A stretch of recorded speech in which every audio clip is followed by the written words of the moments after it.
यह एक ऐसी दुनिया है जहाँ पैसों की कोई वैल्यू नहीं, यहाँ टाइम ही सब कुछ है। यहाँ अगर आपको कोई चीज खरीदनी है तो आपको उस चीज के बदले अपनी जिंदगी का कुछ टाइम देना पड़ेगा, तब जाकर आप उस चीज को खरीद पाएंगे। लेकिन इस दुनिया में एक अच्छी जिंदगी गुजारने के लिए आपके पास टाइम का होना भी जरूरी है, क्योंकि यहाँ जब किसी इंसान की एज 25 साल तक पहुंच जाती है तो उस इंसान के हाथ पर 1 साल का टाइम स्टार्ट हो जाता है। जिस पल काउंटडाउन 0 हुआ उसी पल वह इंसान खत्म। अमीरों के पास इतना टाइम था कि वह 1000 साल की जिंदगी भी जी सकते थे। अमीरों ने खुद के लिए एक अलग दुनिया बना ली थी जहां वो लोग एक सुकून भरी जिंदगी गुजार रहे थे, लेकिन वहीं दूसरी तरफ गेटो सिटी में रहने वाले गरीब लोग दिन रात मेहनत करके खुद के लिए टाइम कमाते थे, नहीं तो उनकी जिंदगी खत्म हो जाएगी। इन्हीं गरीबों की बस्ती में विल नाम का एक लड़का रहता था जिसकी घड़ी में सिर्फ 23 घंटे ही बचे थे। विल अपनी मॉम के साथ रहता था। अब क्योंकि 25 साल के बाद उम्र रुक जाती है, इसीलिए उसकी माँ 50 साल की होकर भी बहुत जवान दिख रही थी। आज विल की माँ का 50वां जन्मदिन था। विल अपनी मॉम का बर्थडे सेलिब्रेट करने के लिए पिछली रात ओवर टाइम करके एक शैंपेन की बोतल लाया था। यह देखकर विल की मॉम बहुत खुश हो जाती है और वो विल से कहती है कि मैं अपने पोतों को देखना चाहती हूँ, तुम किसी लड़की को डेट क्यों नहीं करते? जिस पर विल जवाब देता है कि इन सब चीजों के लिए टाइम किसके पास है। विल की मॉम ने उससे कहा कि इलेक्ट्रिसिटी बिल और बैंक से लिया हुआ लोन कल की डेट तक मुझे क्लियर करना होगा, नहीं तो हमें फाइन पड़ सकता है। इसीलिए अब मैं जा रही हूँ और कल रात तक सभी बिल्स और बैंक के लोन्स जमा करवा कर वापस आऊंगी। उसने कहा कि मेरे पास सिर्फ 3 दिन का टाइम है। इलेक्ट्रिसिटी बिल और बैंक का लोन चुकाने में मेरे पास लगभग सारा टाइम खर्च हो जाएगा, इसीलिए कल शाम को तुम जरूर बस स्टॉप पर मेरा इंतजार करना, ताकि मेरा सारा टाइम खत्म होने से पहले मैं तुमसे कुछ टाइम ले सकूं। इस पर विल ने कहा ठीक है, मैं टाइम पर पहुंच जाऊंगा। जाने से पहले विल की माँ विल के हाथ को छूकर उसकी बॉडी में 30 मिनट ट्रांसफर करती है ताकि विल अच्छा नाश्ता खरीद कर खा सके। इसके बाद दोनों अपने अपने काम पर निकल गए। रास्ते में विल के पास एक छोटी बच्ची आती है। वो विल को एक कैप्सूल देकर विल से उसका थोड़ा सा टाइम मांगती है। विल मुस्कुराते हुए उस छोटी बच्ची को कैप्सूल में अपनी जिंदगी का 5 मिनट का टाइम दे देता है और वह चली जाती है। यहाँ हमें पता चलता है कि यह लोग अपने टाइम को एक कैप्सूल में स्टोर भी कर सकते हैं, जिससे यह लोग कभी भी यूज और ट्रांसफर कर सकते हैं। इसके बाद विल काम के लिए फैक्ट्री पहुंच जाता है। काम शुरू करने से पहले वह कॉफी लेने जाता है, लेकिन वहां वह देखता है कि हर एक चीज का दाम डबल हो गया है। जहां पहले कॉफी 2 मिनट की मिलती थी, अब उसका प्राइस डबल होकर 4 मिनट हो चुका है। यहाँ पर कभी भी किसी चीज का भी दाम बढ़ा दिया जाता है बिना किसी अनाउंसमेंट के। ये बात विल को बहुत बुरी लगती है। मजबूरी में विल ने भी कॉफी के लिए अपनी जिंदगी के 4 मिनट पे किए और काम पर लग गया। दिन भर के काम के बाद रात के वक्त विल अपने दोस्त के साथ एक बार में जाता है। विल का दोस्त एक नंबर का शराबी था। वह हर वक्त शराब के नशे में टली रहता। विल का दोस्त विल को इशारे में बताता है कि वह आदमी सबको फ्री में दारू पिला रहा है और उसके पास बहुत ज्यादा टाइम है। ये सुनकर विल ने जब उस आदमी की तरफ देखा तो उसे चारों तरफ से लड़कियों ने घेरा हुआ था। विल की जब उस आदमी की घड़ी पर नजर गई तो उस आदमी के पास 116 साल का टाइम था। ये देखकर विल समझ जाता है कि यह आदमी ग्रीनिच सिटी से है, क्योंकि गेटो सिटी में लोगों के पास ज्यादा से ज्यादा 2 दिन का टाइम होता है। विल उस आदमी के पास आया और उसे वार्न करने लगा कि यहाँ पर तुम्हें नहीं होना चाहिए था। यहाँ चोरों का खतरा है, ये लोग तुम्हें मारकर तुम्हारा टाइम चुरा लेंगे, इसलिए जल्दी से यहाँ से निकल जाओ। लेकिन वो आदमी विल की बातों को सीरियस नहीं लेता और उसे इग्नोर करके ड्रिंक करने लग जाता है। तभी उस बार में फोर्टिस नाम का एक गैंगस्टर अपने ग्रुप के साथ आया, जिसे देखकर सारे लोग बाहर निकल भागे। दरअसल यह शहर के सबसे बड़े गुंडे हैं जो लोगों से जबरदस्ती टाइम चुराते हैं। विल का दोस्त विल को पकड़कर ले जाने लगा, लेकिन विल ने जाने से इनकार कर दिया और वहां एक कोने में छिपकर सब कुछ देखने लगा। फोर्टिस उस अमीर आदमी से उसका सारा टाइम लूटने आया था। फोर्टिस उस अमीर आदमी को चैलेंज करता है कि चलो पंजा लड़ाते हैं और जो हारेगा वह अपना सारा टाइम जीतने वाले को दे देगा। ये टाइम फाइट आर्म रेसलिंग की तरह थी, जिसमें 2 लोगों को एक दूसरे की कलाई पकड़नी होती थी। जिस भी इंसान की कलाई नीचे होती थी उसका टाइम घटने लगता था और वो टाइम उस आदमी के हाथ में ट्रांसफर होने लगता था जिसकी कलाई ऊपर होती थी। इस तरह जीतने वाला इंसान सारा टाइम उस दूसरे आदमी से अपनी बॉडी में स्टोर करके उसे मार देता। फोर्टिस उस आदमी से कहता है, क्या तुम इसके लिए तैयार हो? इस पर उस अमीर आदमी ने कहा कि मैंने बहुत ज्यादा ड्रिंक की हुई है, इसलिए मुझे कुछ टाइम चाहिए, उसके बाद मैं तुम्हारे चैलेंज के लिए तैयार हूँ। फोर्टिस कहता है कि ठीक है, ये तुम्हारी आखिरी ख्वाहिश है, जाओ, मैं तुम्हें तैयार होने के लिए कुछ मिनट देता हूँ। फोर्टिस उसके साथ अपना एक आदमी भी भेज देता है ताकि यह भाग न सके। वो अमीर आदमी बाथरूम में आकर बहुत ज्यादा उल्टियां करने लग जाता है, क्योंकि उसे काफी चढ़ गई थी। इसलिए अगर वो इस हालत में फोर्टिस से पंजा लड़ता तो इस अमीर आदमी का हारना कंफर्म था। तभी विल वहां पर आ जाता है। वो फोर्टिस के आदमी को मारकर उस अमीर आदमी को अपने साथ उस जगह से बाहर निकाल लेता है और उसे फोर्टिस से बचाकर एक सेफ जगह पे ले आया। विल ने उस अमीर आदमी से कहा कि मैंने तुमसे कहा भी कि तुम्हारी जान को खतरा है, तुम जानबूझकर अपना टाइम क्यों बर्बाद कर रहे हो? वो आदमी विल को अपना नाम हेनरी बताता है और वो विल से पूछता है कि तुम्हारी उम्र उम्र कितनी है? विल ने बताया 28 साल। हेनरी ने कहा, मेरी उम्र 105 साल है और अब मैं जिंदगी से थक चुका हूँ। मैंने अपनी लाइफ में हर एक चीज का मजा लिया है और अब मुझे इस जिंदगी की जरूरत नहीं है। मैं जीना नहीं चाहता। ये सुनकर विल ने हैरानी से पूछा, आखिर तुम कहना क्या चाहते हो? इस पर हेनरी ने कहा, लगता है तुम अब तक हकीकत से अनजान हो। क्या तुमने कभी सोचा है कि इस दुनिया में अलग अलग टाइम जोन्स क्यों बनाए गए हैं? आखिर क्यों तुम्हारे टाइम जोन गेटो में किसी भी वक्त चीजों के दाम और टैक्स बढ़ा दिए जाते हैं? दरअसल महंगाई जानबूझकर बढ़ा दी जाती है ताकि गरीब लोग मरते रहें और उनकी मौत का फायदा ग्रीनविच टाइम जोन के अमीर लोगों को होता रहे। असल में ये सारा सिस्टम उन्हीं का बनाया हुआ है। जरा सोचो, वहाँ ग्रीनविच टाइम जोन में लोगों के पास जीने के लिए हजारों साल हैं, लेकिन यहाँ गेटो में तुम लोग हर रोज जीने के लिए मेहनत मजदूरी करते हो। ऐसा इसलिए है क्योंकि उन्होंने तुम्हें यह करने के लिए मजबूर किया है। वो लोग तुम लोगों को ज्यादा टाइम देना ही नहीं चाहते ताकि तुम लोग मजबूरी में उनके लिए काम करते रहो। वो लोग महंगाई बढ़ाकर तुम्हें ज्यादा से ज्यादा टाइम खर्च करने पर मजबूर करते हैं ताकि तुम्हारे टाइम से वो हमेशा की जिंदगी जी सकें। उन्होंने अपनी जिंदगी का हर एक दिन गरीबों की मौत से इकट्ठा किया है और मैं ऐसी जिंदगी बिल्कुल भी नहीं जीना चाहता जो किसी गरीब मजबूर इंसान की मौत से मिली हो। ये सब सुनकर विल समझ गया कि हेनरी बहुत ही नेक दिल इंसान है। हेनरी ने विल से आगे पूछा, अगर तुम्हारे पास मेरे जितना टाइम होता तो तुम क्या करते? विल ने मुस्कुराकर कहा कि सबसे पहले मैं बार बार टाइम को देखना छोड़ देता, क्योंकि उस वक्त भी विल के पास सिर्फ 18 घंटे होते हैं। वो सोने से पहले, सोने के बाद, खाना खाते टाइम हर वक्त अपनी घड़ी देखता रहता है, क्योंकि मुझे डर लगता है कि कहीं मेरा टाइम खत्म न हो जाए और मैं मर न जाऊं। विल कहता है कि मेरी मॉम घर संभालने के लिए बहुत ज्यादा मेहनत करती है। अगर मेरे पास तुम्हारी तरह इतना ज्यादा टाइम होता तो मैं अपनी मॉम के लिए ग्रीनविच सिटी में एक अच्छा घर खरीदता और हम दोनों वहाँ पर खुशी से जिंदगी गुजारते। इसके बाद विल ने हेनरी से कहा, आज रात हमें यहीं रुकना होगा, सुबह तक खतरा टल जाएगा, तब तुम वापस अपने घर लौट जाना। इसके बाद ये दोनों सो जाते हैं। सुबह उठकर हेनरी देखता है कि विल अभी भी सो रहा है। वो विल के पास आता है और उसके पास जितना भी टाइम होता है वो सारा का सारा विल को ट्रांसफर कर देता है और अपने पास कुछ ही मिनट बचाकर एक ब्रिज के ऊपर जाकर बैठ जाता है। विल जब नींद से जागा तो उसने देखा कि हेनरी वहां से जा चुका है। तभी हमेशा की तरह नींद से जागने के बाद विल ने अपनी घड़ी में नजर डाली। विल की घड़ी में 116 साल ऐड हो चुके थे। यह देखकर उसकी आंखें खुली की खुली रह गईं। उसे लगा कि वो अभी भी नींद में है और सपना देख रहा है। इसी दौरान विल की नजर विंडो पर पड़ी जिस पर लिखा था, मेरा टाइम बर्बाद मत करना। वो समझ जाता है कि हेनरी ने मुझे अपना सारा समय दे दिया है। तभी विल ने हेनरी को दूर एक ब्रिज के किनारे पर बैठे देखा। विल जल्दी से हेनरी की तरफ भागा, लेकिन अब बहुत देर हो चुकी थी क्योंकि हेनरी के पास अब बस कुछ ही सेकंड्स बचे थे और थोड़ी देर बाद वो एक झटके से मरकर ब्रिज से नीचे पानी में गिर गया। विल को हेनरी की मौत का बहुत ज्यादा दुख होता है। अब विल के पास 116 साल की जिंदगी थी और वो समझ जाता है कि अगर मैं यहाँ पर रहा तो लोग समझेंगे कि हेनरी को इसी ने मारा है। विल जल्दी से अपने दोस्त के पास जाता है। विल का दोस्त विल के हाथ में इतना सारा टाइम देखकर शॉक रह जाता है, जिसके बाद विल ने अपने दोस्त को दोस्ती की खातिर 10 साल का टाइम दिया। ये देखकर विल का दोस्त उसका दिल से शुक्रिया अदा करता है। विल कहता है कि यहाँ रहना मेरे लिए अब ठीक नहीं, क्योंकि इतने ज्यादा टाइम को देखते हुए मेरा टाइम छीनने के लिए कोई भी मुझे मार सकता है। अब मैं अपनी माँ के लिए ग्रीनविच सिटी में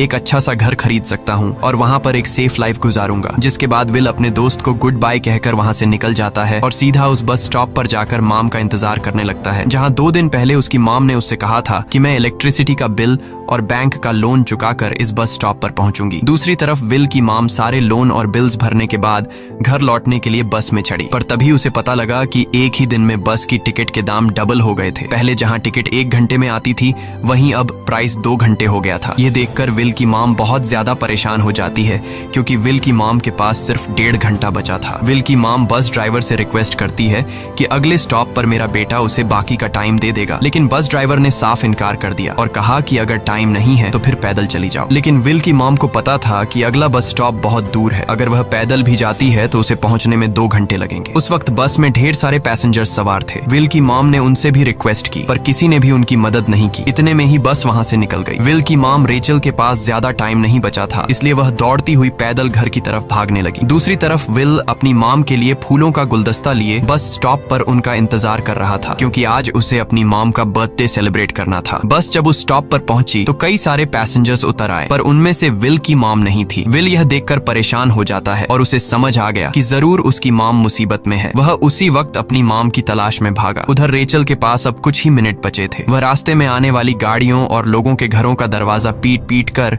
उनसे थोड़ा समय उधार मांग रही थी, लेकिन कोई भी उसकी मदद करने को तैयार नहीं था। इधर विल जब कुछ दूर गया तो उसे उसकी मॉम दौड़ती हुई नजर आ गई। अपनी मॉम को भागते हुए देख विल समझ गया कि उनके पास ज्यादा टाइम नहीं है। वह अपना हाथ आगे करके तेजी से उनकी तरफ दौड़ने लगा। उधर रेचल के पास अब सिर्फ 10 सेकंड्स ही रह गए थे। वह भी पूरी तेजी से विल की ओर भाग रही थी, लेकिन जैसे ही रेचल अपने बेटे विल के पास पहुंची, उसका टाइम खत्म हो जाता है और वह मर जाती है। यह देखकर विल को बहुत दुख होता है, क्योंकि उसने अपनी मॉम के लिए क्या कुछ नहीं सोचा था। वह चीख चीख कर रोने लगा। अगली सुबह तक हेनरी की डेड बॉडी टाइम कीपर्स को मिल चुकी थी। ये टाइम कीपर्स वहां पर इन्वेस्टिगेशन करते हैं। आज की दुनिया में टाइम कीपर्स होते थे जो पुलिस की तरह थे। इन टाइम कीपर्स का काम भी क्राइम को रोकना होता है। टाइम कीपर्स के ऑफिसर रेमंड ने उस जगह में अच्छी तरह से जांच की, लेकिन उसे कोई भी क्लू नहीं मिला। तभी रेमंड की नजर उस ब्रिज के पास लगे सीसीटीवी कैमरा की तरफ गई। वह सीसीटीवी फुटेज चेक करने सीसीटीवी रूम के लिए निकल पड़ा। दूसरी तरफ विल समझ चुका था कि उसकी मॉम की मौत के लिए ग्रीनिच में रहने वाले अमीर लोग ही जिम्मेदार हैं,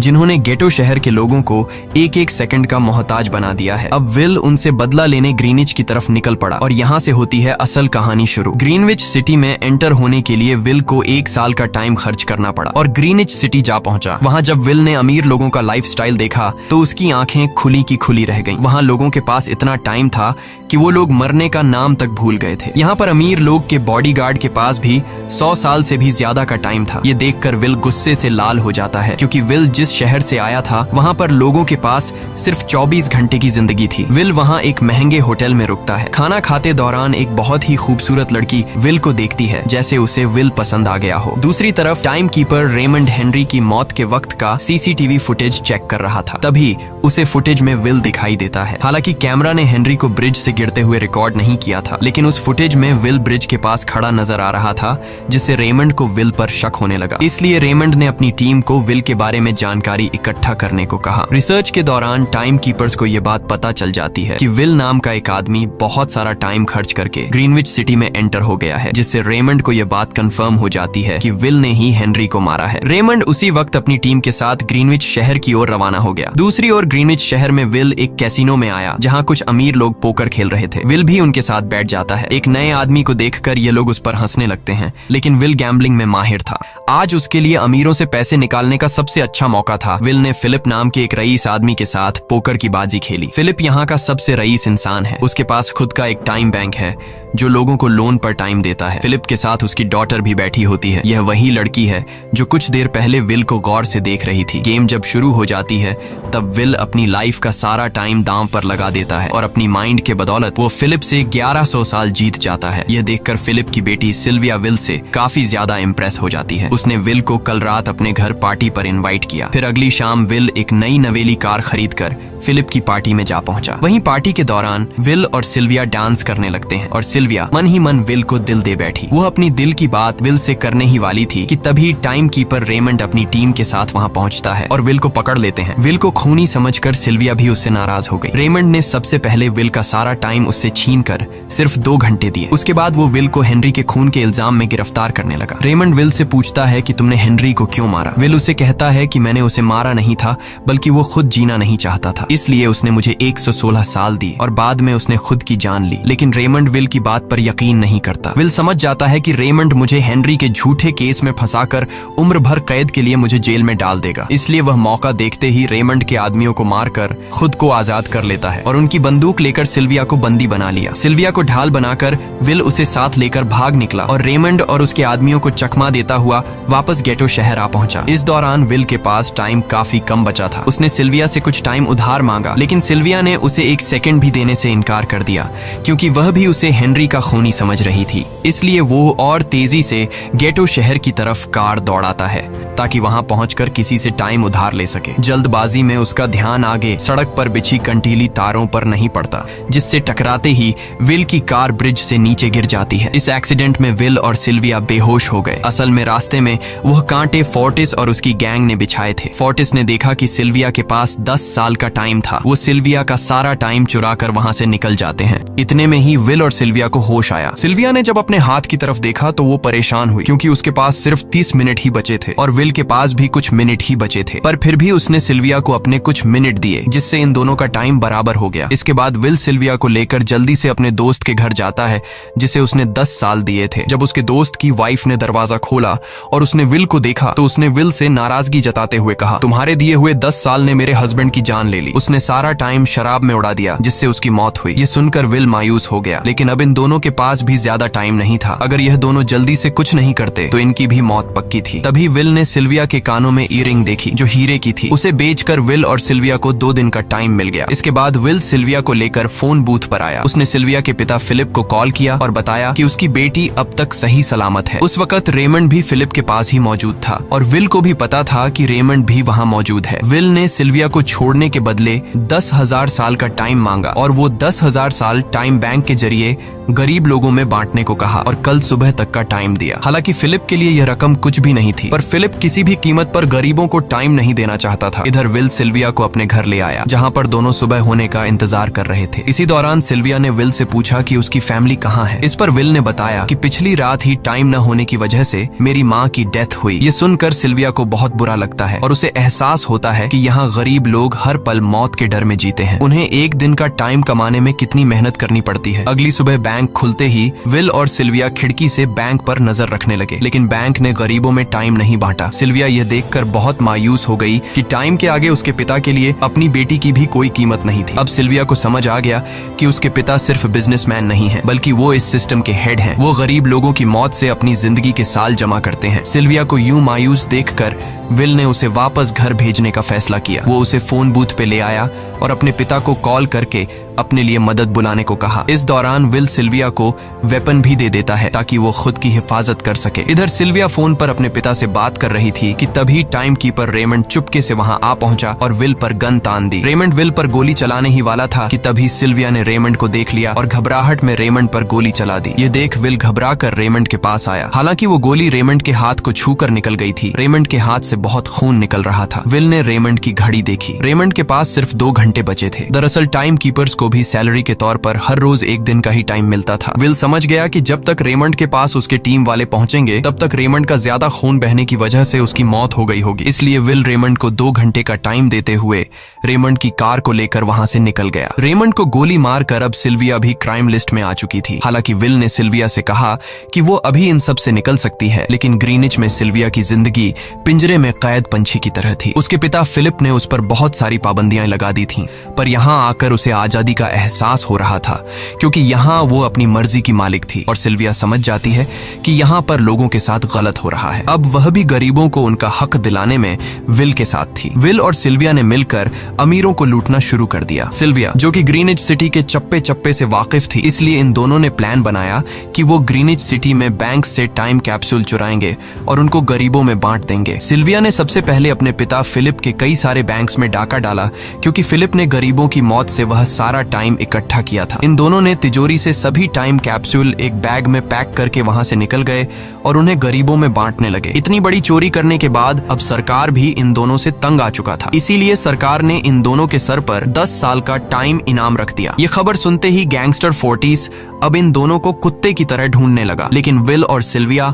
हर रोज अपना ठिकाना बदलते रहते थे जिससे वो किसी के हाथ नहीं आते थे। यह दोनों एक होटल में छुपे हुए थे। इनके पास टाइम की कमी तो थी नहीं, इसलिए उन्होंने पूरे होटल को ही बुक कर लिया था। फोर्टिस इन दोनों की तलाश में उस होटल के बाहर आ पहुंचा। वहां उसने कुछ लोगों को पकड़कर उनसे विल और सिल्विया के बारे में पूछने लगा, लेकिन उन लोगों पर विल और सिल्विया के बहुत एहसानात थे, इसलिए ये लोग मरने के लिए तो तैयार थे, पर विल और सिल्विया का ठिकाना बताने के लिए तैयार नहीं थे। लेकिन जब फोर्टिस ने उन लोगों पर बहुत ज्यादा जोर जबरदस्ती की तो उनमें से एक बंदा मौत के डर से फोर्टिस को उस होटल के बारे में बता देता है जहां विल और सिल्विया छुपे हुए थे, जिसके बाद फोर्टिस फौरन अपनी गैंग के साथ वहां पर पहुंच जाता है और इन दोनों को पकड़ लेता है। अब विल और सिल्विया का उनसे बच पाना नामुमकिन था। फोर्टिस ने विल को एक टेबल पर बैठा दिया और उसे टाइम फाइट के लिए चैलेंज किया। विल समझ गया कि अगर मैंने चैलेंज से इनकार किया तो फोर्टिस के गैंग वाले लोग मुझे मार देंगे, इसलिए क्यों ना आज इसके साथ पंजा आजमाया जाए। फोर्टिस और विल ने एक दूसरे की कलाई पकड़ ली और मौत का खेल शुरू हुआ। फोर्टिस माहिर खिलाड़ी था, उसने शुरुआत में ही विल का हाथ नीचे कर दिया, जिससे विल का टाइम तेजी से फोर्टिस में ट्रांसफर होने लगा। लेकिन विल बिल्कुल जोर ही नहीं लगा रहा था, जैसे कि वो जानबूझकर हार रहा हो। पर जैसे ही विल के पास अपनी लाइफ के 3 से 4 सेकंड बचे, तभी विल ने ने अपनी पावर दिखाई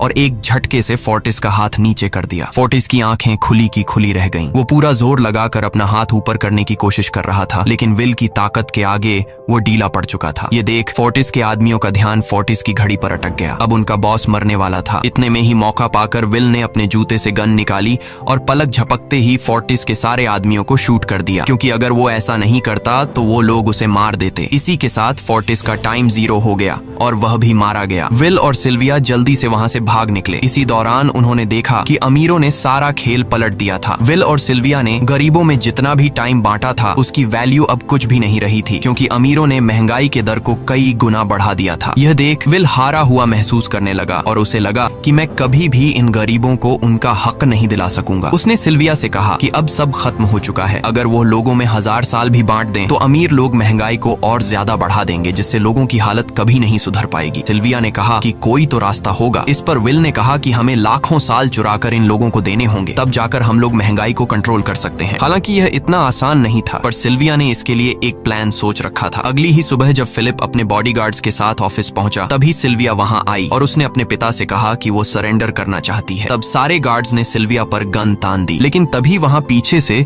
गार्ड के बेस में छिपा विल वहां आ पहुंचा। उसने फिलिप के सर पर गन रखी और उसके जरिए लॉकर का दरवाजा खुलवाया। विल और सिल्विया ने फिलिप के लॉकर से एक टाइम कैप्सूल चुरा लिया, जिसमें 10 लाख साल का टाइम मौजूद था। इस टाइम कैप्सूल का एक साल गरीबों की ही मौत से आया था। विल और सिल्विया वह टाइम कैप्सूल लेकर भाग जाते हैं। इधर रेमंड को जब यह बात पता चली तो वह फौरन विल और सिल्विया के पीछे लग गया। जब रेमंड ने अपने हाथ पर घड़ी को देखा तो उसके पास 1 घंटे से भी कम टाइम बचा हुआ था। वह हेडक्वार्टर कॉल करके कहता है कि मुझे मेरी सैलरी कैप्सूल में भेज दो, मेरे पास टाइम कम है। लेकिन इससे पहले कि वह अपनी बॉडी में कैप्सूल से टाइम ट्रांसफर कर पाता, उसे विल की कार दिख जाती है और वह कैप्सूल से अपनी बॉडी में बिना टाइम ट्रांसफर किए उनके पीछे लग जाता है, क्योंकि अगर वो 10 लाख साल गरीबों को मिल जाते तो गेटो टाइम जोन का हर एक इंसान अमर हो जाता और अमीरों का बनाया पूरा सिस्टम तहस नहस हो जाता। रेमंड ने विल और सिल्विया को पकड़ने के लिए अपनी पूरी जी जान लगा दी, लेकिन वो उन्हें रोक नहीं पाया। विल और सिल्विया रेमंड को चकमा देकर गेटो शहर आ गए और वह टाइम कैप्सूल एक बच्ची के हाथों में सौंप दिया। उन्हें पता था कि रेमंड सीधा हमारे पीछे गीटो शहर पहुंचेगा, इसलिए उन्होंने इस जगह को छोड़कर एक सुनसान जगह पर चले गए। उधर उन्होंने गीटो शहर के लोगों में लाखों साल बांटकर उन्हें अमर कर दिया था, लेकिन खुद इन दोनों के पास बहुत ही कम टाइम बच जाता है। बदकिस्मती से उसी पल रेमंड ने उन्हें पकड़ लिया। रेमंड ने विल को धमकी देते हुए कहा, अगर तुम्हें अपनी जान प्यारी है तो चुराया हुआ सारा टाइम वापस कर दो। तब विल ने उसे अपनी घड़ी का समय दिखाया। विल और सिल्विया के पास कुछ ही मिनट बचे थे। विल ने रेमंड से कहा, कहीं तुम भूल तो नहीं गए? याद है जब तुम मरने वाले थे तो मैंने तुम्हें कुछ टाइम उधार दिया था। टाइम तो तुम्हें मुझे वापस करना चाहिए। यह सुनकर रेमंड को याद आया कि विल और सिल्विया को पकड़ने की जल्दी में उसने अपने टाइम पर ध्यान ही नहीं दिया। जब उसने अपनी घड़ी पर नजर डाली तो उसके पास सिर्फ 5 सेकंड ही बचे थे, जो देखते ही देखते 0 हो गए और रेमंड मारा गया। विल और सिल्विया रेमंड से तो बच गए थे, पर इन दोनों के पास भी अब सिर्फ एक मिनट ही बचा था। ऊपर से उस सुनसान इलाके में उनकी मदद करने वाला भी अब कोई नहीं था। उन्हें अपनी मौत साफ नजर आ रही थी। इन दोनों ने मायूस होकर एक दूसरे को गले लगाया और तभी विल को रेमंड की कार नजर आई। विल फौरन कार की तरफ भागा